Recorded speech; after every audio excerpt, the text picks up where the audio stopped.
Very good morning बच्चों, मैं प्रदीप आपका स्वागत करता हूं आपके अपने चैनल प्रदीप फिजिक्स प्लैनेट में। तो बच्चों हम लोग क्या पढ़ रहे थे लास्ट टाइम? आपको याद होगा हम लोगों ने व्हीटस्टोन ब्रिज पढ़ लिया था आपके 18th लेक्चर में। आज हम 19th लेक्चर में आ चुके हैं बच्चों, और 19th लेक्चर को पढ़ने से पहले अगर आपने 18th लेक्चर नहीं पढ़ा है तो फटाफट से जाकर के वहां पे देख लीजिएगा, ताकि आपका 19th लेक्चर इजी हो सके, तभी आपकी कहानी आगे बढ़ पाएगी। तो देखिए बच्चों, हम लोगों ने व्हीटस्टोन ब्रिज में एक कंडीशन क्लियर करी थी, और वो कंडीशन एक एक्चुअली बैलेंस ब्रिज की कंडीशन थी। और बैलेंस ब्रिज की कंडीशन में होता है कि आपके किसी नेटवर्क में अगर ऊपर के दोनों के रेजिस्टेंसों का रेशियो नीचे के दोनों के रेजिस्टेंस के रेशियो के बराबर होगा, सेम होगा, तो उससे हम बैलेंस ब्रिज कहेंगे। अगर आपने नहीं देखा है तो देख करके वो चीजें आपको क्लियर हो जाएंगी। ठीक है, आज हम लोग उसी के एप्लीकेशन के बारे में बात करने जा रहे हैं। उस एप्लीकेशन का नाम है metre bridge. Okay, metre bridge.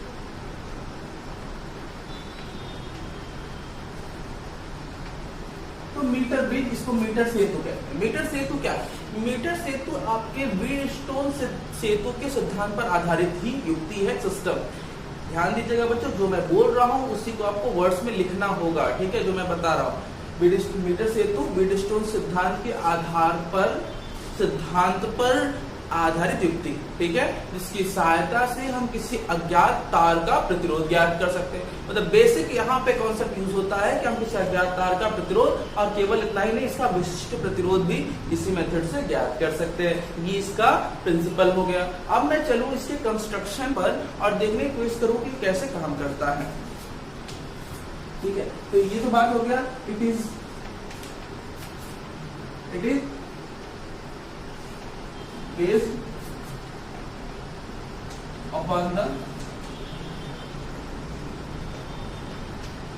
principle of Wheatstone bridge। Okay, अब कहानी आगे बढ़ती है, देखते हैं कि ये कैसे इस बात को अंजाम देगा, कैसे काम करता है। इससे हम करते क्या है बच्चों? By which we can find the unknown resistance, किसी अज्ञात तार का रेजिस्टेंस हम निकालेंगे। इसके लिए हमें सबसे पहले इसके स्ट्रक्चर को समझना होगा। इसका नाम मीटर ब्रिज क्यों पड़ा, आइए उस पर थोड़ा सा फोकस करते हैं। तो बच्चों सबसे पहले हम एक काम करेंगे, यहाँ पर दो एल शेप का एक थिन फॉइल ले लेंगे, जो कि कुछ इस तरीके से अरेंजमेंट में लगा होता है बच्चों। ठीक है, आप लैब में इसको देख पाएंगे डॉट पर। तो बच्चे यहाँ पे हमारे पास दो कॉपर के एल शेप के थिन फॉइल है, पत्तियां हैं। ठीक है, और इसके बीच में एक आई शेप की लगी होती है। यहाँ पर बच्चे दो छोटे छोटे स्क्रूज लगे होते हैं। इन स्क्रूज के बीच में यहाँ पे लगा होता है रेजिस्टेंस बॉक्स। ठीक है, जो बच्चे रेजिस्टेंस बॉक्स के बारे में नहीं जानते, मैं थोड़ा आइडिया अभी दूंगा, तो थोड़ा वेट करें बच्चों। तो यहाँ पर एक लगा होता है अननोन रेजिस्टेंस। कोई भी अननोन वायर ले लीजिए, कहीं से भी कट कर लीजिए, कोई भी अननोन वायर, उसको हम इस दो पॉइंट के बीच में लगा करके उसका रेजिस्टेंस फाइंड आउट कर सकते हैं। इवन उसका इंटरनल स्पेसिफिक रेजिस्टेंस भी निकाल सकते हैं। तो बच्चों ये हो गया एस, ये वही रेजिस्टेंस है जिसको हमें फाइंड आउट करना है, अननोन है। ठीक है, यहाँ पर बच्चों सबसे पहले मैं बता दूं, यहाँ पर लगता है स्क्रू की हेल्प से एक लंबा कॉन्स्टेंटन या फिर मैग्नेट का वायर। ये जो है कॉन्स्टेंटन या फिर मैग्नेट का वायर होता है बच्चों। मैग्नेट या कॉन्स्टेंटन का ही क्यों, तो मैं बता दूं कि इसका जो पोटेंशियल ड्रॉप होता है वो बहुत धीरा होता है, मतलब आराम से आप इसमें निकाल सकते हैं। इसमें रेजिस्टेंस ज्यादा नहीं होता, और पोटेंशियल का जो खर्च है वो ज्यादा नहीं होता, बहुत इजिली होता है, बहुत साइमल्टेनियस और स्मॉल होता है। ठीक है, चलिए ओके। यहाँ पर एक पॉइंट लगा होता है जिसमें हम लोग लगा के रखते हैं एक जॉकी। ठीक है, यहाँ पर बच्चों इसके साथ लगा होता है एक गैल्वेनोमीटर। बच्चों यहाँ पे एक गैल्वेनोमीटर लगा होता है, ठीक है, जिसको हम लोग शंट कहते हैं। यहाँ से एक शंट लगा दिया जाता है, शंट, इसको शंट कहते हैं। शंट का मतलब आप अपने हिसाब से इसको मैनेज कर सकते हैं। ठीक है, यहाँ पर बच्चों लगा होता है नीचे एक, यहाँ पर एक स्टैंडर्ड सेल, ठीक है, और यहाँ पर बच्चों लगा होता है एक की कुंजी, और यहाँ पर आप इसको लगा सकते हो अपनी आवश्यकता अनुसार एक रियोस्टेट, मतलब प्रतिरोध नियंत्रक। ये आपका सेल है, इस सेल को ई, और ये कुंजी है, इसको हम के लिख सकते हैं बच्चों, ठीक है। अब थोड़ा ध्यान दीजिएगा, ये जो वायर है ये एक्चुअली पूरी तरीके से 1 मीटर लंबा होता है बच्चों, इसीलिए इसका नाम भी मीटर ब्रिज पड़ा। और ये मीटर ब्रिज के लिए, मतलब इसको डिफाइन करने के लिए यहाँ पे स्केल लगा होता है बच्चों। ये स्केल कुछ इस तरीके से होता है, ठीक है, ऐसे, ये इस तरीके से। तो यहाँ पर 1 मीटर लंबा स्केल लगा होगा, और यहाँ पर एक ह्यूज सा लंबा, मतलब 1 मीटर लंबा कांस्टेंट या फिर मैग्नेट का होगा। कांस्टेंट या मैग्नेट में पोटेंशियल ड्रॉप बहुत स्मॉल होता है, धीरे धीरे होता है, और ज्यादा इलास्टिसिटी होने के कारण ये ज्यादा खिंचता नहीं है, ठीक। तो यहाँ पर आपने जॉकी जे का यूज किया है। इस वायर का नाम आप ए, और यहाँ पर आप बच्चों रख सकते हैं सी। तो एसी वायर है जो कि 1 मीटर लॉन्ग है, यूनिफॉर्म है, ठीक है, इलास्टिसिटी अच्छी होती है इसकी। ये गैल्वेनोमीटर लगा हुआ है बच्चों, जिसमें हम डिफ्लेक्शन पढ़ते हैं, जैसा कि आपने पढ़ा था व्हीटस्टोन ब्रिज में बच्चों। अब मैं बताऊं आपको कि कैसे ये काम करता है, क्योंकि 1 मीटर लंबा है। तो सबसे पहले कहानी ये होगी कि हम यहां से लेकर के यहां तक का एक इफेक्टिव रेजिस्टेंस डिस्ट्रीब्यूट कर लेंगे। पहले कहानी देखते हैं। जैसे ही हम इसको एक्टिव करते हैं, कुंजी ऑन करते हैं, तो करंट विड्रॉ होती है और दोनों पार्ट में जाती है, इस वाले में और इस वाले में। यहाँ पे लगा हुआ है बच्चों रेजिस्टेंस बॉक्स, और थोड़ा रेजिस्टेंस बॉक्स को भी समझेंगे। रेजिस्टेंस बॉक्स लकड़ी का एक बॉक्स होता है, जिसमें आप उसको खोलेंगे तो छोटे छोटे जॉकी लगे होते हैं। वो जॉकी ब्लैक कलर के होते हैं, और वो जैसे जैसे आप जॉकी पिक आउट करते हैं, आप जैसे जैसे पिक आउट करते जाएंगे, उतना ही रेजिस्टेंस उस सर्किट में अप्लाई होता जाएगा। अगर आपने 5 ओम का पिक आउट करा, तो उस बॉक्स के द्वारा 5 ओम का रेजिस्टेंस अप्लाई हो जाएगा। अगर आपने 5 और 10 ओम का 2 निकाल लिया, तो 5 और 10 के 2 निकालने के कारण 15 ओम का रेजिस्टेंस अप्लाई करेगा। तो इस तरीके से आपका जो सर्किट है वो रेजिस्टेंस अप्लाई करने के लिए फिक्स होता है। अगर ये सिस्टम जो रेजिस्टेंस अप्लाई करने के लिए फिक्स है, ऐसे बॉक्स को हम रेजिस्टेंस बॉक्स कहते हैं। ऐसा ही सिमिलर होता है बच्चों आपका रियोस्टेट। बस रियोस्टेट की कहानी ये होती है कि इसमें आप रेजिस्टेंस का पता नहीं कर सकते, बस मैनेज कर सकते हैं, ठीक है। कहानी क्लियर है, मतलब इससे हम पर्टिकुलर फिक्स रेजिस्टेंस अप्लाई कर सकते हैं। देख लीजिएगा, ये कोई भी अननोन वायर है जिसको हमें बस निकालना है। जैसे ही आपने यहाँ पे सेट किया, तो यहाँ से लेकर के यहाँ तक का तार और यहाँ से लेकर यहाँ तक का तार 2 पार्ट में डिवाइड हो गया है। तो ये जो A to J की वैल्यू है वो एक रेजिस्टेंस सप्लाई करेगा, और J to C एक रेजिस्टेंस सप्लाई करेगा। तो मान लेते हैं कि जब आप इसको स्लाइड कराते हो, तो जब आपने लेफ्ट की ओर स्लाइड किया, इसमें डिफ्लेक्शन देखने को मिलता है लेफ्ट की ओर, ठीक है। इसका मतलब कि अभी इस वाले पॉइंट J और इस पॉइंट G के बीच में क्या है, अभी पोटेंशियल डिफरेंस है, तभी तो ये इसमें करंट आ रहा है लेफ्ट में। फिर उसके बाद आपने इसको राइट में शिफ्ट किया, तो फिर से डिफ्लेक्शन मिला। इसका मतलब अभी भी इनके बीच में पोटेंशियल डिफरेंस है। इसका मतलब ऐसा भी कोई केस आएगा जहां पे G और J के बीच में पोटेंशियल डिफरेंस क्या हो जाना चाहिए, 0, ठीक है। तो जब आप इसको एक बार लेफ्ट ले जाते हो तो डिफ्लेक्शन लेफ्ट में, एक बार राइट है तो डिफ्लेक्शन राइट में। इसका मतलब ये होता है कि करंट इसमें से अभी पास हो रहा है, ठीक है। तो अब क्या करें, एक कोई केस ऐसा मिलेगा जहां पे डिफ्लेक्शन नहीं मिलेगा। इस केस में क्या होता है कि G पर पोटेंशियल और J पर पोटेंशियल जो आपस में क्या होंगे, सेम हो जाएंगे, और इसमें पोटेंशियल डिफरेंस 0 होगा और करंट इसमें से नहीं फ्लो करेगा। शंट, कुछ बच्चे शंट को लेकर के परेशान है, तो मैं बता दूं, शंट एक आपका एप्लीकेबल रेजिस्टेंस होता है जिससे आप मैनेज करते हैं, ठीक है। तो यहाँ पर आपने क्या किया, यहाँ पे आपने गैल्वेनोमीटर में डिफ्लेक्शन 0 नोट किया, तो आप कहोगे कि ये सर्किट क्या हो गई, बैलेंस हो गई। ऐसे केस में अब ये ब्रिजस्टोन की कंडीशन को होल्ड करेगा, ठीक है। तो पहले अकॉर्डिंग टू, पहले स्ट्रक्चर कहानी क्लियर हो गई। अब बच्चे प्रिंसिपल पे आते हैं, वर्किंग प्रिंसिपल।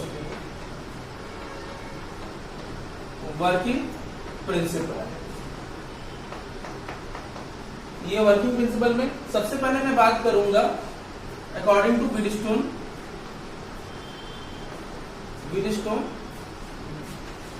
Balance condition. बच्चों व्हीटस्टोन बैलेंस कंडीशन क्या होती है, ठीक है। ये होता है P/Q is equal to R/S। इसका नाम दे दीजिए बच्चों, क्लियर हुआ। अब मैं बात करूं थोड़ा इसको मैनेज करने की। जब आपने मैनेज कर लिया, जब ये बैलेंस हो गया, इन केस ऑफ बैलेंस मतलब जीरो डिफ्लेक्शन, तो in case of zero deflection, जब जीरो डिफ्लेक्शन होगा बच्चों, तो यहां से लेकर के यहां तक और यहां से लेकर के यहां तक का रेजिस्टेंस जो है इस वायर का, वो बैलेंस हो जाएगा। ये वायर कितना लंबा था बच्चों? 1 मीटर। ये 0 से लेकर 100 सेंटीमीटर तक का होता है। तो मान लेते हैं कि यहां से लेकर के यहां तक ये बैलेंस हुआ है L पर, ठीक है। तो यहां से बच्चों कितना बैलेंस होगा? Exactly 100 minus L। क्या बोलते हो? अगर ये यहाँ A से J पर बैलेंस होता है L पर, तो ये बचा हुआ 100 माइनस L होगा। तो अब मैं सिर्फ इतने सेक्शन का, क्योंकि ये यूनिफॉर्म क्रॉस सेक्शन का है, इतने सेक्शन का रेजिस्टेंस निकालने की कोशिश करूं, ठीक है। तो इफेक्टिव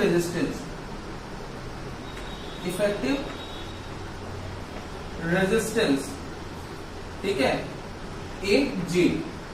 AJ अगर AJ का निकालेंगे तो आप इसको फिलहाल के लिए ब्रैकेट में P भी लिख सकते हैं बच्चों। इधर वाले को P की तरह ट्रीट कर सकते हो, इधर वाले को आप Q की तरह, तो इधर वाले को P की तरह ट्रीट कर सकते हो। तो ये A से J तक का रेजिस्टेंस है, जिसको एज अ P आप ट्रीट कर रहे हैं। तो कैसे रेजिस्टेंस निकालते हो? फॉर्मूला होता है R is equal to rho L by A, यही ना बच्चों।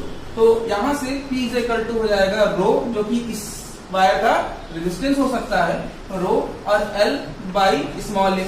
क्लियर?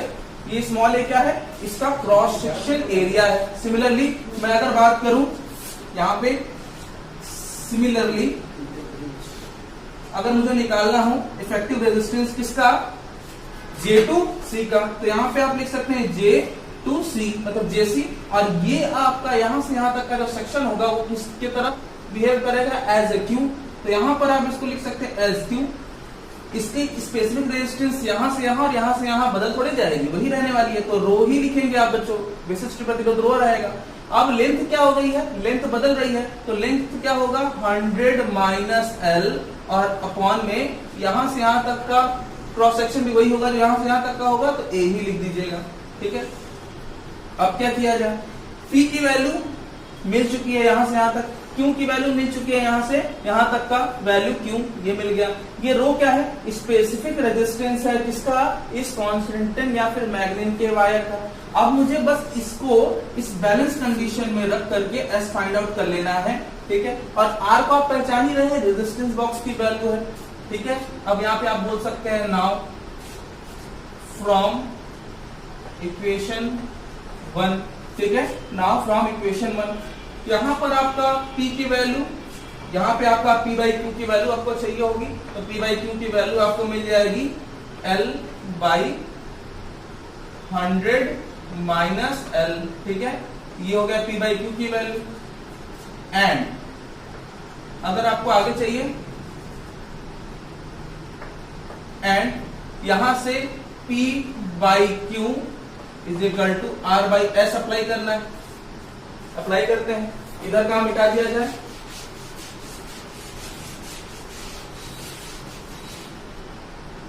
तो यहां पर P बाई Q की वैल्यू आप पुट कर लीजिए L by 100 minus L is equal to R। ये रेजिस्टेंस बॉक्स आपने कितना पिक आउट किया है ये आपको पता ही होगा। S जो कि आपको क्या करना है?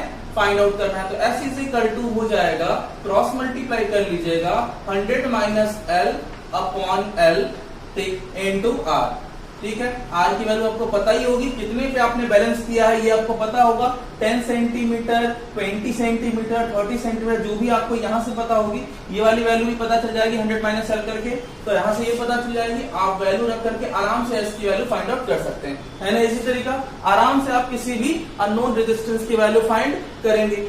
केवल इतना ही नहीं, हम इससे क्या निकाल सकते हैं? स्पेसिफिक रेजिस्टेंस मतलब विशिष्ट प्रतिरोध। किसका? इसका नहीं बच्चों, इसका तो आपको पता ही है, हमें इसका निकालना है। तो जस्ट थिंक अबाउट इट कि अगर मान लूं मैं कि इसका स्पेसिफिक रेजिस्टेंस क्या है, रो डैश मान लेते हैं, ठीक है। तो इसका कैसे निकालेंगे? विशिष्ट प्रतिरोध। विशिष्ट प्रतिरोध तार का अपना गुण है, निकालना मुश्किल होता था ना, अब नहीं होगा, अब हम लोग निकाल लेंगे। क्यों? क्योंकि रो डैश अगर निकालना है तो बस हमको इस वायर का क्या निकाल लेना होगा? पहले व्यास निकाल लेना होगा। व्यास बच्चों कैसे निकालते हैं? व्यास निकालने के लिए आपको चाहिए स्क्रू गेज। स्क्रू गेज से आप नाप करके इसका व्यास निकाल लीजिए, आधा करके इसका रेडियस निकाल लीजिए। अब हम इसका निकाल लेंगे स्पेसिफिक रेजिस्टेंस, ठीक है। लेट सपोज कर लीजिए, let specific resistance, specific resistance of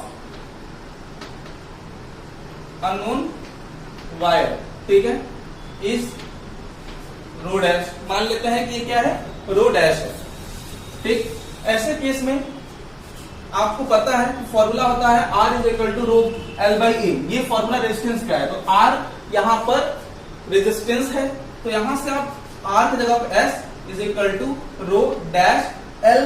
L क्या है, इसकी लेंथ, इसकी लेंथ कुछ ना कुछ तो होगी, तो आप मान लें कैपिटल L मान लें, और अपॉन और इसका क्रॉस सेक्शन एरिया, क्योंकि एरिया भी होता है इसमें, ठीक। तो यहां पर क्रॉस सेक्शन एरिया के लिए आप क्या यूज करेगा, पाई आर स्क्वायर। ये आर रेडियस है किसका, इस वायर का, जो आप निकालेंगे स्क्रू गेज से, ठीक है, इसकी मोटाई मापेंगे। तो यहां से अगर आपको रो डैश निकालना है तो S into pi r square upon L कर दीजिए, और आराम से आप रो डैश की वैल्यू फाइंड आउट कर लेंगे, ठीक है। तो यहां पर आपने क्या निकालना सीखा, स्पेसिफिक रेजिस्टेंस निकालना सीखा, और रेजिस्टेंस, बस इतना ही प्रिंसिपल आपको लिखना है एग्जाम में भी। तो ये कहानी यहाँ पे खत्म होती है। अब इससे रिलेटेड करना है कुछ एग्जाम्पल के लिए आप एनसीईआरटी में एग्जाम्पलर पढ़ा हुआ है, उसमें जाकर के आज क्वेश्चन नंबर 8 है, आप देख लीजिएगा जाकर के। और कल हम लोग एक लास्ट टॉपिक के बारे में बात करेंगे, दैट इज पोटेंशियोमीटर, ठीक है, विभव मापी। तो आज के लिए बस इतना ही, धन्यवाद।